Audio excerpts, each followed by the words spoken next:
Welcome to yet another CNBC Africa special. The theme, Building Africa, and the topic we'll be getting into today is infrastructure. Of course, East Africa as the focal point of conversation.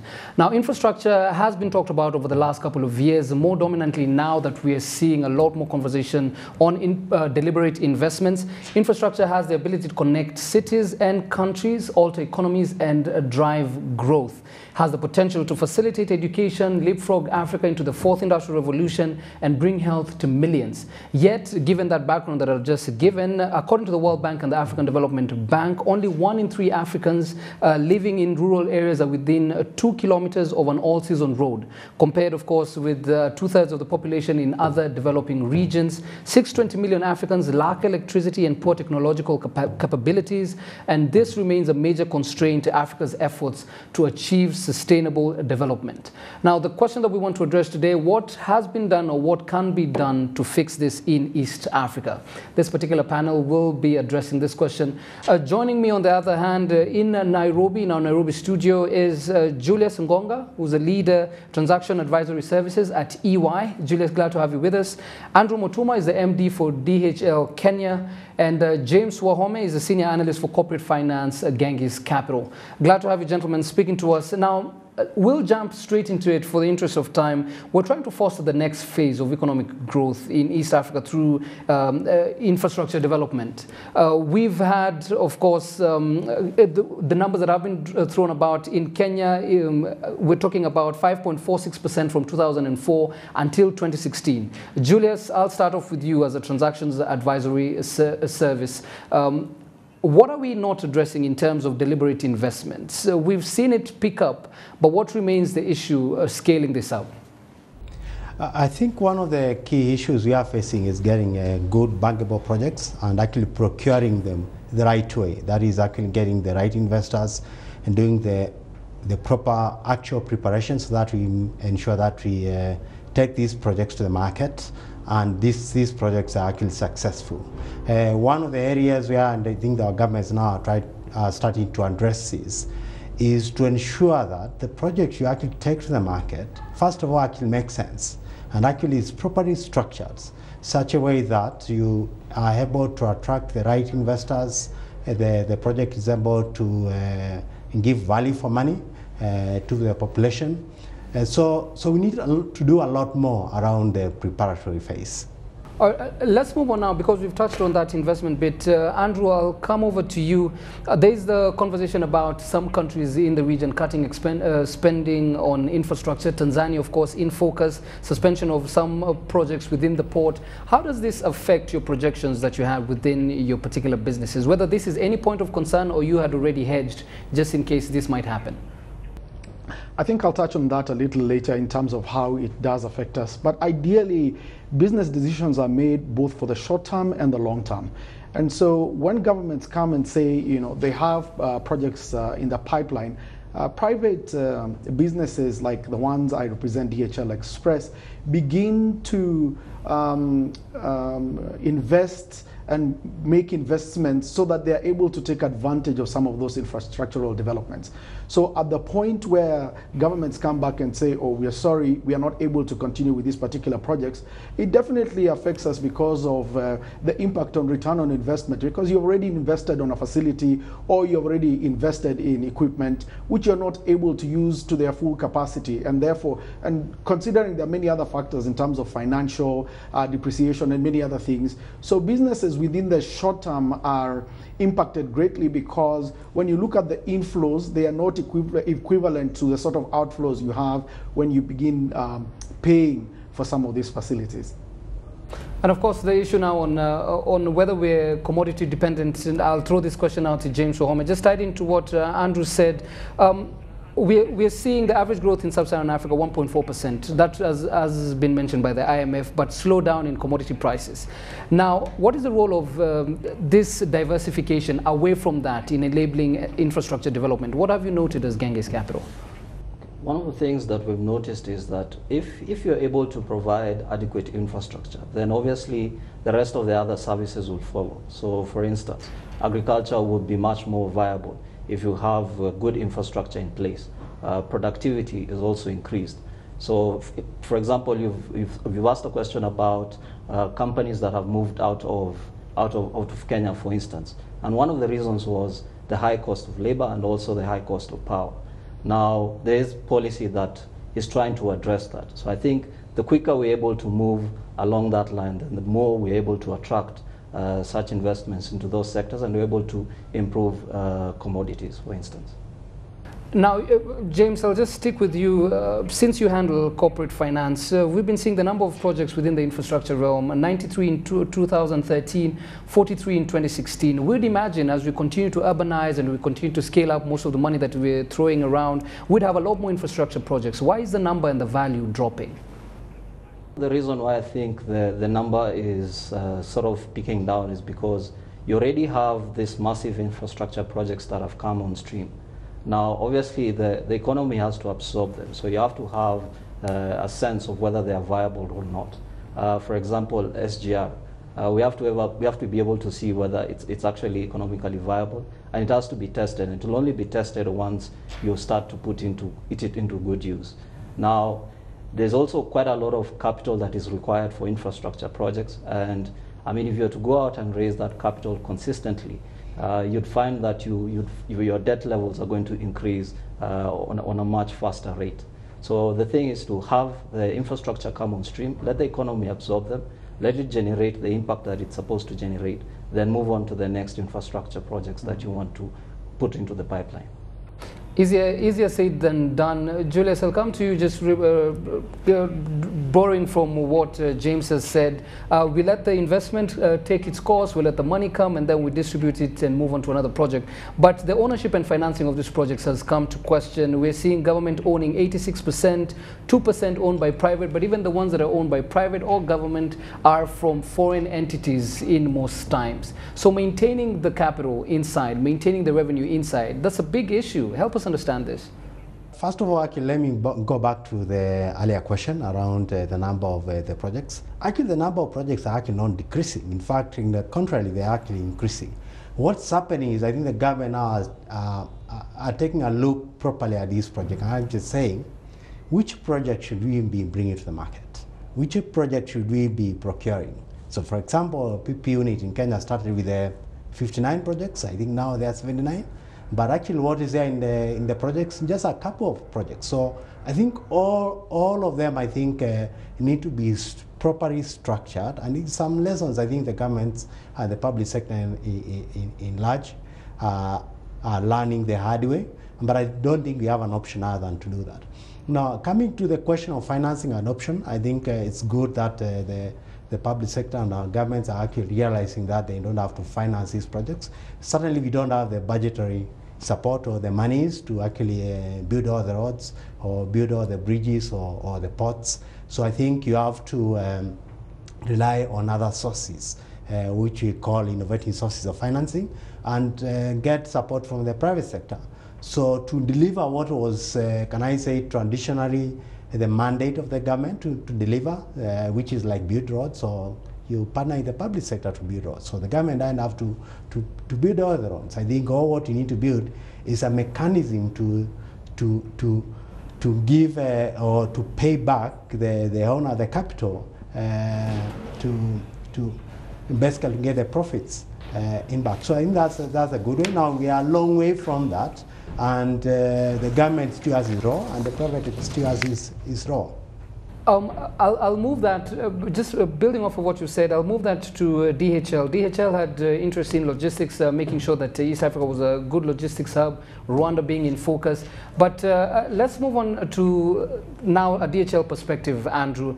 Do you feel like there's a strong PPP framework to guide participation of the private sector? How much pressure are you under to deliver, and how conducive is the environment? Let me first say that the environment, just to pick up from you, is that the environment has been quite conducive for us.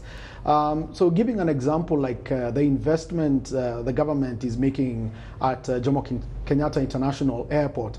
So one of those things that they have been allowed to do is to have direct flights to the United States. So what did we do as a company in terms of looking at what developments Kenya Airports Authority was making through the government?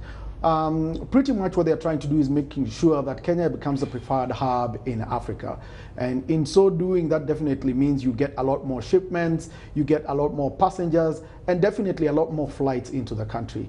That also means that you begin to have a lot more shipments into the country, a lot more cargo. So to take advantage of that, we opted to invest in an ultra-modern facility. And in so doing, the anticipation is that as the airport continues to climax in terms of getting more value generated because of a lot more flights into the country, then we'll be able to sort of get the full value and a better return on investment in our facility. So the government has been very gracious in terms of allowing us to do that. We have a very good facility and recently just began bringing a Boeing 767 for cargo, just to begin to see how will that do within Africa and the East Africa region particularly. And so far it has been tremendously successful. So are we getting somewhere in terms of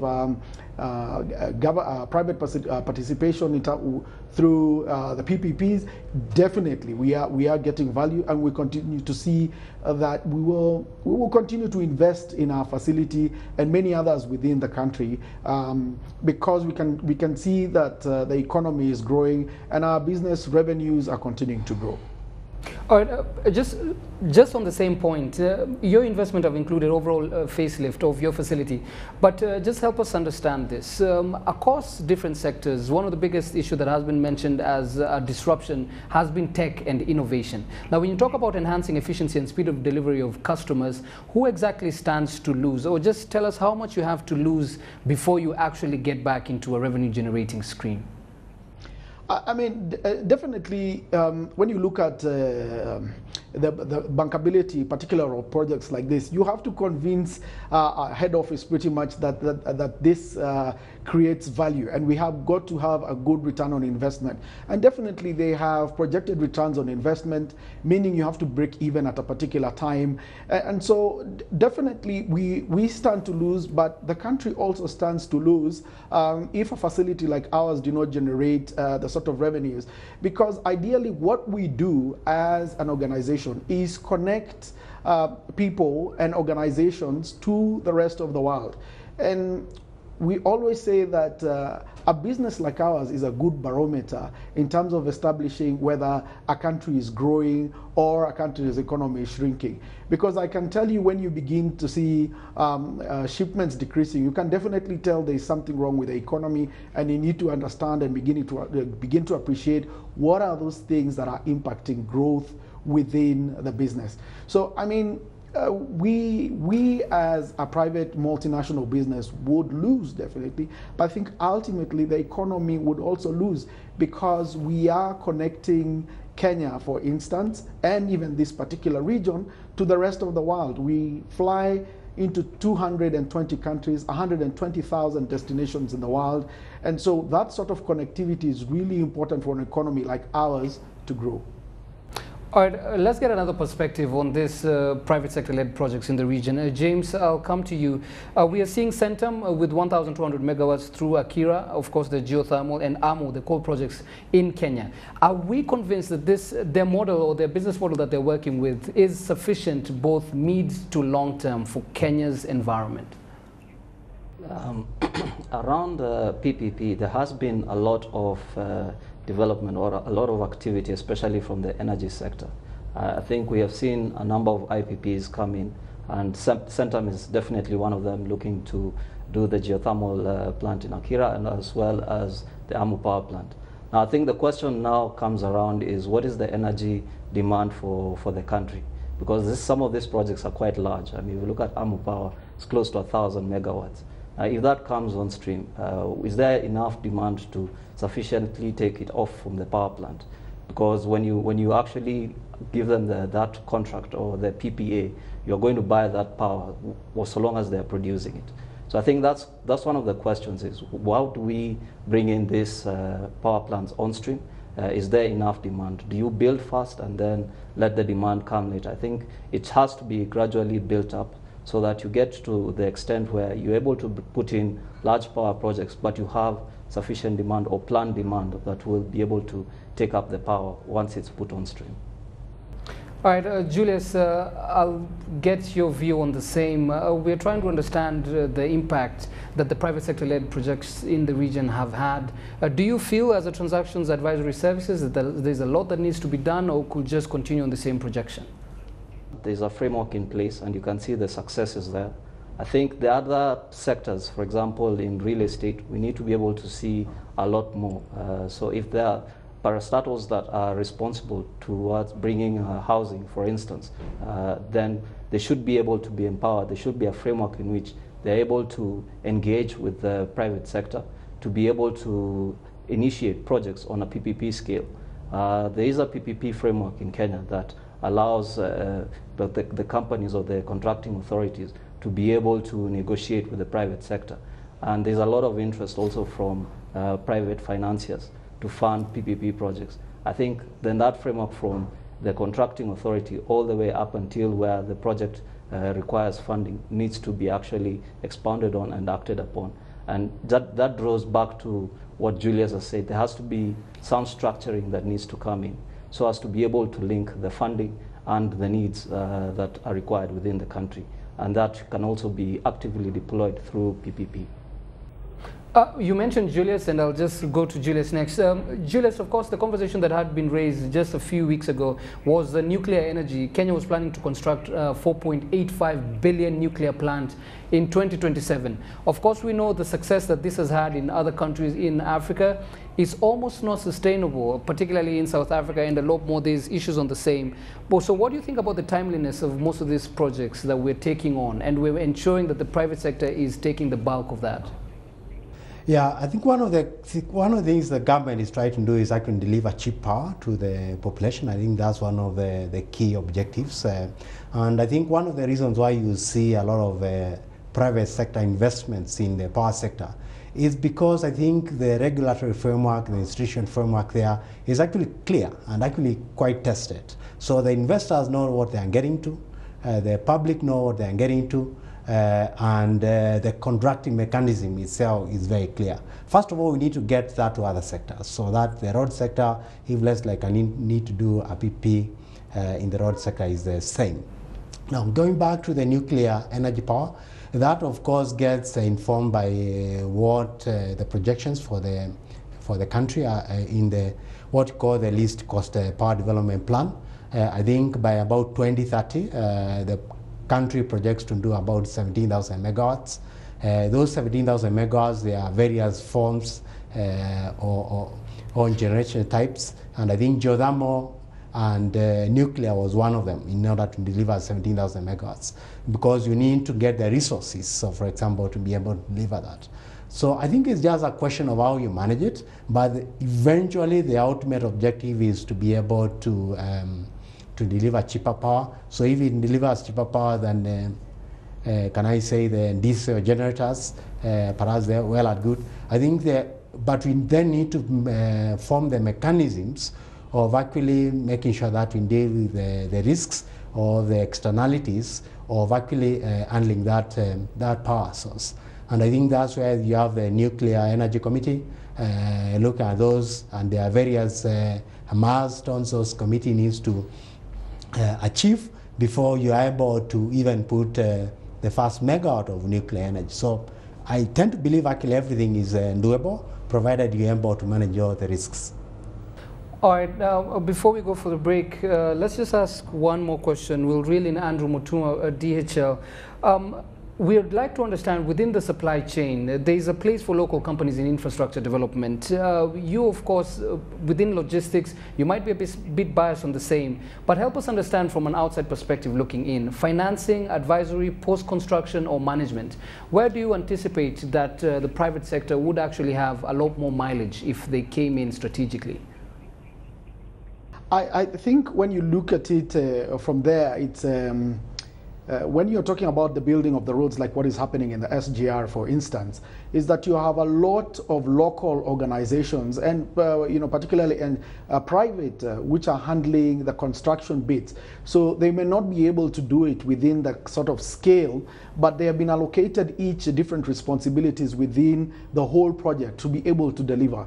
And in that sense, they are able to contribute the sort of expertise that would be required. But I also think from the viability of a project, then you're able to finish it within the timelines. And the only way the SGR is coming to fruition or completion within the required time, if not earlier, is because you have involved a lot of local investors, a lot of private entities to be able to participate with the government in terms of delivering this project. The second thing is in terms of the delivery of raw materials.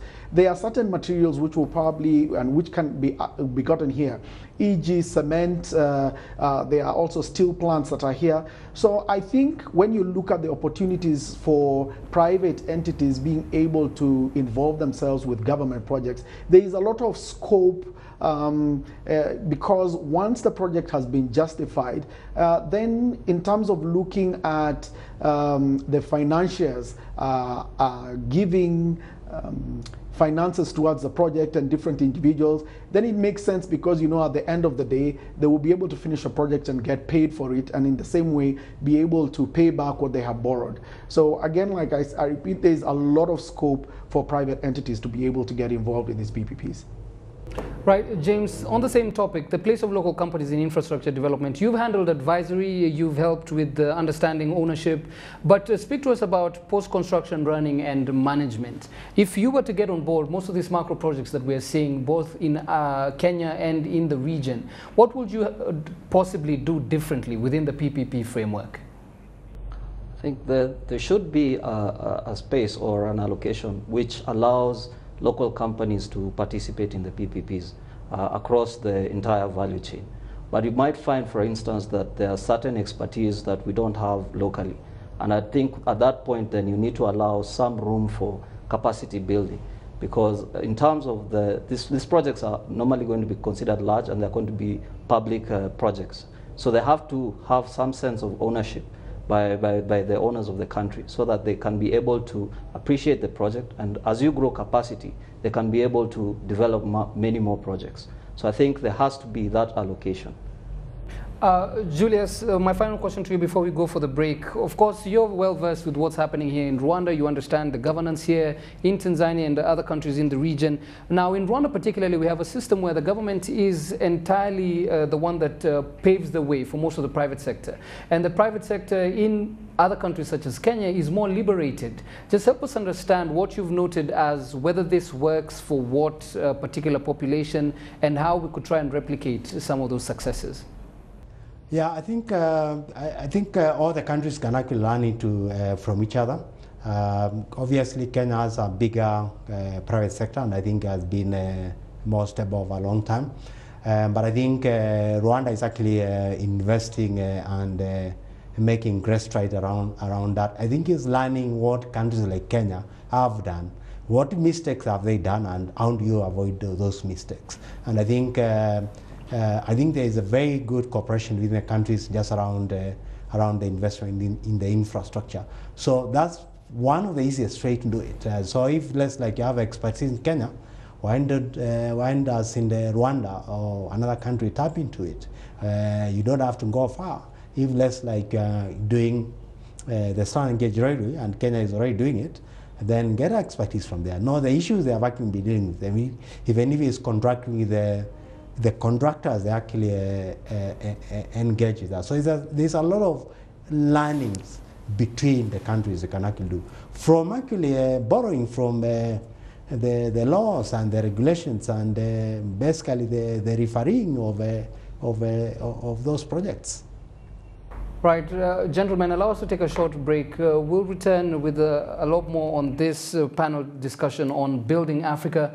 But for viewers, I've been speaking to Julius Ngonga, who's the leader for Transactions Advisory Services at EY, Andrew Mutuma, MD for DHL Kenya, and James Wahome, who's a senior analyst for corporate finance at Genghis Capital. The conversation continues right after this.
Welcome back to CNBC Africa's special, Building Africa with Infrastructure in Focus. Now, before we left for the break, we were speaking to three key industry players in Kenya. Julius Ngonga is a leader within the Transactions Advisory Services Department at EY. Andrew Mutuma is the MD for DHL Kenya, and James Wahome is a senior analyst for corporate finance at Genghis Capital. Julius, I'll start off this second session of this conversation with you, where we've understood the conversation from a macro level. Let's get it into the micro, of course, with the lower income earners in question. Providing access to populations to basic services, that's of course what we're talking about in terms of infrastructure. We'll start off with water. In most of the areas such as Kibera and a lot more that we got to visit as we try to understand this topic, water is still being handled as a mafia-provided service in terms of whoever can provide the water is actually the one who gets most of the money. Now, they said that the reason why they do this is because the government has not provided a sustainable plan. Just help us understand an issue as simple and basic as water. Yeah, water is one of the water rights. If you look at the Kenya Constitution, for example, and I think it's basic human right in very many countries. So, which means I think people need to have access to adequate amounts of water. Now, the water utilities, or what we call water service providers, are challenged when it comes to providing water in some of the informal settlements, which one of them is Kibera. And in fact, I need to state that water is actually more expensive in Kibera, like more affluent areas like Runda and Lavington in Nairobi. And I think it's essentially because the infrastructure to provide the services into those areas is not well developed. So you need to lay the pipes all the way to the informal settlements. You need to put meters for those people, and you need to be able to go and read the meters and collect. So the water companies have been challenged in that particular instance, and that's why you see the water vendors, the people who sell water in carts and in jerrycans, have taken advantage of that and sell one jerrycan at 4 or 5 shillings, which is far more expensive than other affluent areas. So I think we almost like have to do affirmative action, not only through provision of standby pipes to provide to the population in those informal settlements, and I'm talking about everywhere in Africa or any other informal settlement here, where there is actually a deliberate intervention from the authorities or the people who have the powers to actually provide access to water. And if it needs to be subsidized by the other people, it can actually be. In fact, I think when you think about it,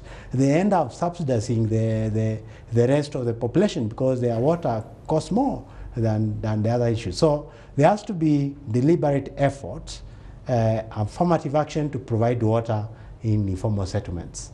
Right, many thanks for that. We'll move on to education and healthcare, but before that, Andrew Mutuma from DHL. Now, of course, the initial plan for DHL was, as we had mentioned before, working on logistics and providing the gateway facility for the region. But with time, as you understand the issues that we're facing on ground, we've talked about basic services, you've had to deviate a bit from your regular business model to help facilitate most of the issues that we are seeing, water, education and healthcare. Just help paint a picture on how involved you are. We have a number of initiatives within the organization, and part of it within trying and making sure that we live responsibly. We have two projects in Kenya. One is with the SOS Children's Homes.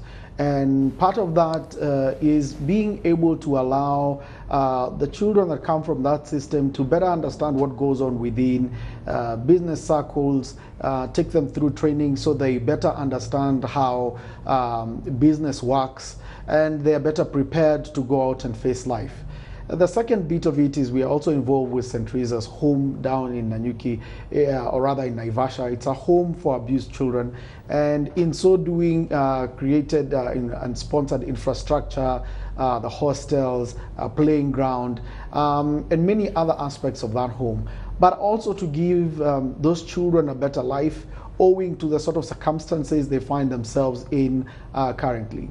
So I think it's really important as private organizations to think about the environment that we work in, and essentially be responsible in terms of seeing how we can complement some of the efforts that are being made by both county and the national governments in ensuring that the people around us have better facilities to live in. All right, we've tackled that, basic services, Julius and Andrew. James, we'll move on to that, but on the education perspective and healthcare.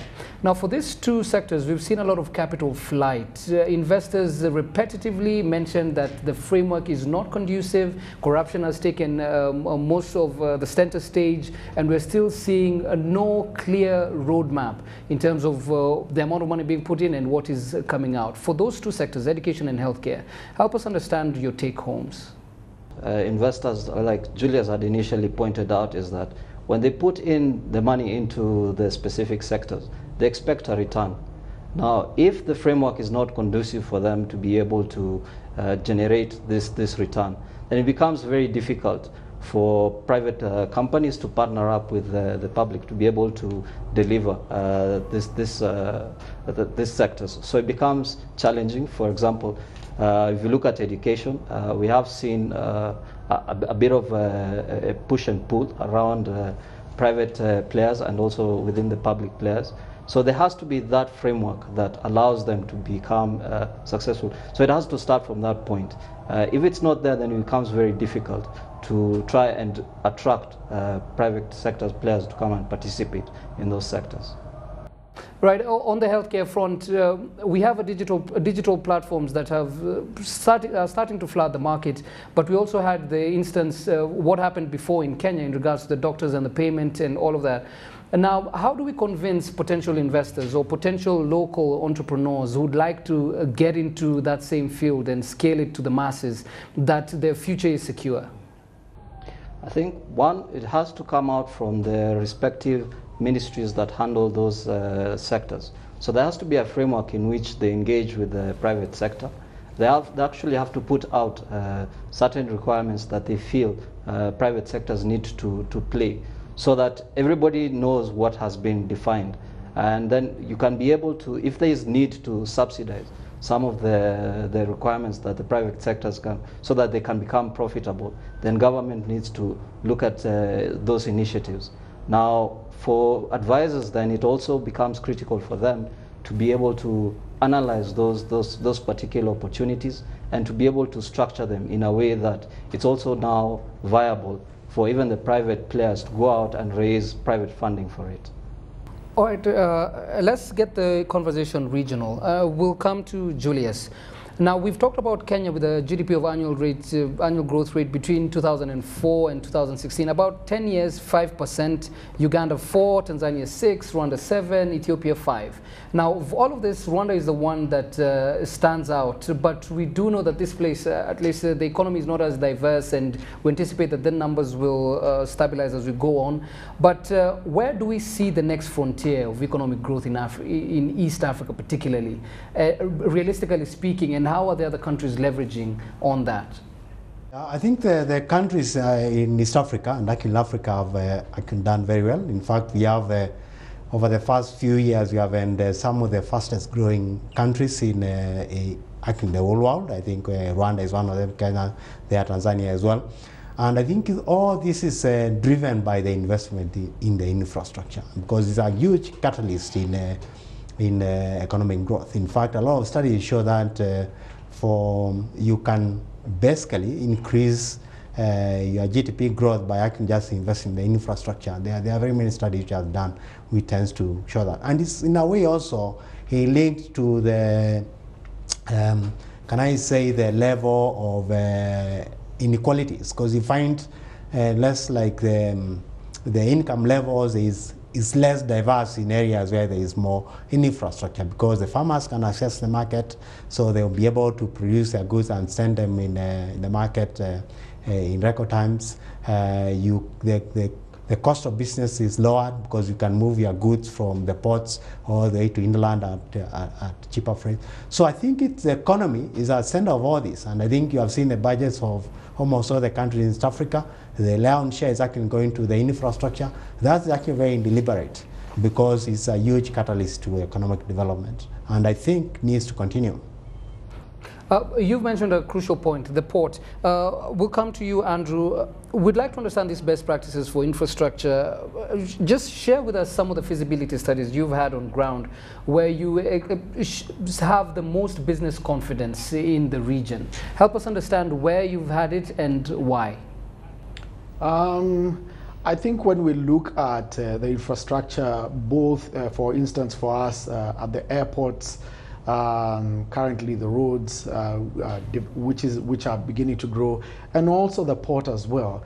I think for us that has been good. And on top of that, internet connectivity. Why do I say internet connectivity being priority for us, and the sort of infrastructure that allows innovative products like M-Pesa to grow? I think the key thing about that is international trade. And regardless of whatever you do in this country, for us to be able to grow, you definitely need to be able to interact with other economies. And so for us, when we look at everything, one of the crucial bits for us has been the connectivity within the country that has now allowed a lot of our customers, even away from Nairobi, who are able to pay for our services, able to pay duties on time for items that come into the country, be able to process the necessary documentation for exporting their goods out of the country. So in as much as we have the airports and the ports that have allowed goods and services to be able to move around within the country, I think one of the most crucial bits has been the sort of infrastructure cables that have enabled international trade to prosper. So the more we see the rural areas being connected, the more we see a lot more shipments moving from there. And for instance, a small farmer is able to connect with somebody in a different economy to be able to give a lot more information about their products, how they take care of the products, how they are able to move them from one point to the other. So certainly all these particular infrastructure projects are quite complementary. And I think when we look at the sort of imports growth for us and even our exports, you can definitely see some good growth. I mentioned that earlier this year, we decided to make a decision to bring in a Boeing 767 airline into the country, just to sort of see if we would be able to fill that aircraft on a weekly basis. And on the first day, we were actually able to fill it to capacity. So they definitely shows that there is a lot of capacity in this country. It's a question of being able to explore what products we have, but also using the network that we already have to be able to sort of push our products out into the international market. And that's where organizations like DHL are able to come in and sort of being able to connect all these individuals to allow international trade to prosper. Would you consider moving all of your headquarters or your territorial mandates and have them in Rwanda as your main focal point in Africa? I think, when I look at the Kenyan market, and let me speak particularly because I am here, we will continue to remain in Kenya. And the reason being, the Kenya's connectivity with other parts of Africa is fantastic. When you look at the potential of growth in the short term and the long term, I think when our math tells us Kenya is the place to be. So for now, I wouldn't think about moving our infrastructure into Rwanda. I think we have already developed our infrastructure, not just for the short term, but for the long term. So I think we would want to see that bear fruit before going back to ask for extra capital to move to any other country. All right, that was definitely on record, so I will have a point of reference in the event that you actually get to do that here. But thank you for that. Now, James, we've heard what has been said. Let's move on to other countries within the region. We saw, when we were discussing about the EPAs within the countries here, one of the countries that stood out was Burundi and Tanzania. We know what happened with Tanzania, but Burundi said for them to continue with the EPA, they had to sustainably get the funding from outside, from the donors coming in, from the UK particularly. But just speak to us about how that now changes the mentality of any potential investors trying to look at this region. I think countries have to look at what's best for themselves. One of the things is, if they're going to put in this infrastructure, it has to be at a cost that is affordable to them. Now, if they're able to get it at funding levels that don't come with what you would call handcuffs, then for them they'll be much more agreeable to implementing those projects. But if funding then becomes a constraint, then you would find that they would want to look at what other options are there. So I think it sort of has to be driven by, one, the policy in place at the time, and also the objectivity of the project. So if it doesn't make any sense to them, then obviously they will not go ahead with it. Right, what about Tanzania? Now, they've secluded themselves from the rest of the region in most of the issues. We remember what happened with Lapset, what happened with the oil and gas, what happened with our roads. What do we make of one country with potential to outdo most of the economies saying that they want to go alone in most of these infrastructure projects? I think the case between Kenya and Tanzania is almost competitive in nature, because if you look at a bulk of the other East African nations, they tend to be landlocked. So the goods, the flow of goods is primarily through the two ports, either in Mombasa or in Dar es Salaam. So for them, they probably want to look at how do we be able to strengthen our resources and our location, our strategic location, being a port of entry and a flow out of for goods and services. So if they make that decision, I think it's primarily because, one, they want to see a viable option that can enable them be able to become strong strategically, and also they would also want to put in infrastructure at a cost that is rational. And I think that was one of the reasons that was given by Uganda, because they were looking at the cost of the infrastructure being put in, and they realized that it probably might be much more cheaper to use the Tanzanian route. All right, same question posed now to Julius. You handle things on the top level in terms of advising most of these transactions. What are the opportunities for cross-country partnership in infrastructure development in the region? There are many, actually. There are many, because I don't think we can go it alone. Let's take the case of power, which is more developed and which the private sector has played a key role, and which is key to basically the growth. Ethiopia will have excess power once they do the Ngibe 3. In Kenya, perhaps we are just managing at the moment. Given the way demand is increasing, we may be in short supply. Tanzania in short supply. Uganda just about, and Rwanda just struggling in terms of that power. So we should be able to cooperate, and I think the countries are already doing that through what is called the East Africa Power Pool, and build transmission lines between those countries so that we can actually import power from Tanzania, from Ethiopia, and actually take all that power through to Tanzania. So if they have a shortage. So, and I think there is that recognition. I think the East African community, obviously that's one of their key objectives, but actually in a wider Africa region, there is actually what is called the PIDA, which is basically a forum for actually participating and promoting regional projects, and there are a lot of them. I didn't just mention power. There is transport. I think the roads, the Northern Corridor route all the way to Egypt is another good example. The pipelines, I think, is a good example. So if we want to become competitive worldwide, I think we have to compete, because we are going to reduce comparatively the cost of actually doing our projects, and that will benefit us all as a population. Just mention that if you look at East Africa on its own, we are what? I mean, we actually population of 120 million plus. That's actually big by any standards. And if you look at that as one country, and we are making investment decisions together, then I think we'll become very competitive. Andrew, we've heard what Julius has to say, and I think that was his last word as you come to the end of this discussion.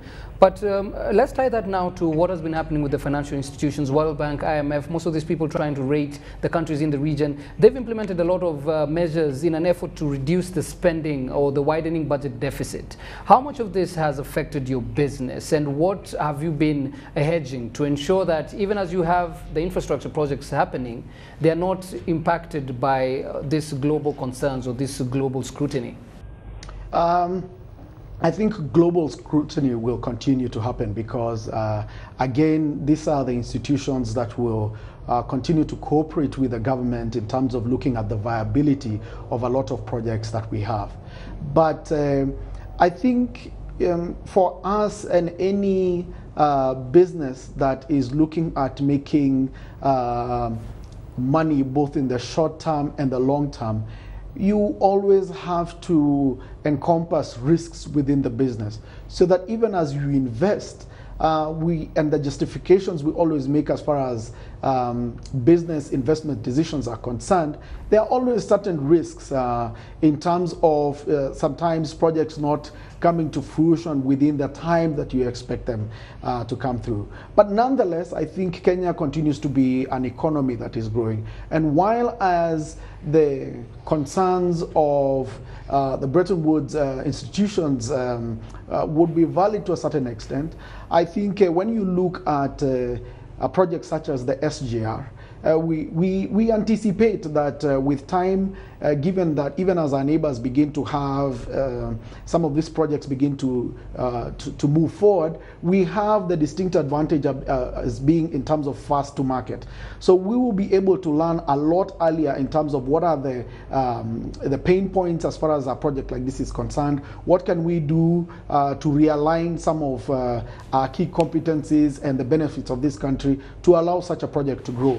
So I think within the short term, some concerns might be valid, but when we look at the projections in terms of what that will do, in terms of being able to make our port more efficient, so a lot will be moving out a lot faster. When you look at the timelines, because you're always talking about a supply chain network, so everything is about cost, but also about speed. And I believe the projects like these ones will enable speed as well as reduction in cost, and in so doing, propel economic growth. So I think in the short term, concerns valid, but long term, medium term to long term, I think we'll begin to see the benefit of these projects, and the government will be vindicated in the near future. All right, Andrew, I'm sure you've mentioned that, particularly in noting that it's an election year. And the final question is in regards to that. James, the issue on rationalizing of ambitious capital projects and cutting state spending, of course, is out of the question over the next couple of months. We'll be getting into elections. Speak to us about what we should now note being done more speedily than has been done over the last 10 years. Whenever we approach into an election year, we tend to have budgets or initiatives similar to what we have seen. So they become a bit more people-centric because they're trying to gather votes, and also you never know what would happen in terms of if the government was to change. Each government will come up with its own agenda. We've been fortunate in Kenya that ever since the Kibaki era, when the Uhuru era came in, they picked up from where the Kibaki era had left off, and they ran off with those projects, adding more projects on. But we will tend to see a slowdown over the next couple of months, that's for sure. But it will definitely pick up once we are done with the election phase. All right, gentlemen, for the interest of time, we have to leave it there. Many thanks for creating time to come and speak to us and give us your insight. I've been speaking to Julius Ngonga, who's the leader for Transactions Advisory Services at EY. Andrew Mutuma is the MD for DHL Kenya.